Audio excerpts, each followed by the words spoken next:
پاکستان کا مطلب کیا؟ لا الہ الا اللہ. PMML کا نعرہ کیا؟ لا الہ الا اللہ. پاکستان کا مطلب کیا؟ لا الہ الا اللہ. PMML کا نعرہ کیا؟ لا الہ الا اللہ. پاکستان کا کلمہ نصیب فرمایا، ہمیں آپ کی امت عطا فرمایا. اللہ تعالیٰ نے ہمارا عقیدہ توحید بنایا.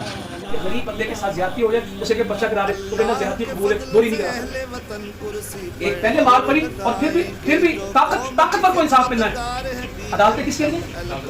پیسے والی کی طاقتور. وہ صاحب کہتے ہیں ہم نے کبھی وکیل نہیں کیا، ہم کس کو کرتے ہیں؟ ہم جب مینج کرتے ہیں، ہم وکیلوں کو پیسے دیتے ہیں. اور یہ اوپن، یہ سیکرٹ نہیں ہے، یہ اوپن ہے. اس لحاظ سے کاروباری حالات ہیں، معاشی حالات ہیں، اس میں بھی بنیادی ہے عزم ہمارا عالی شان اسلامی فلاحی. پاکستان پنجاب و سندھ بلوچستان کشمیر و خیبر بلتستان.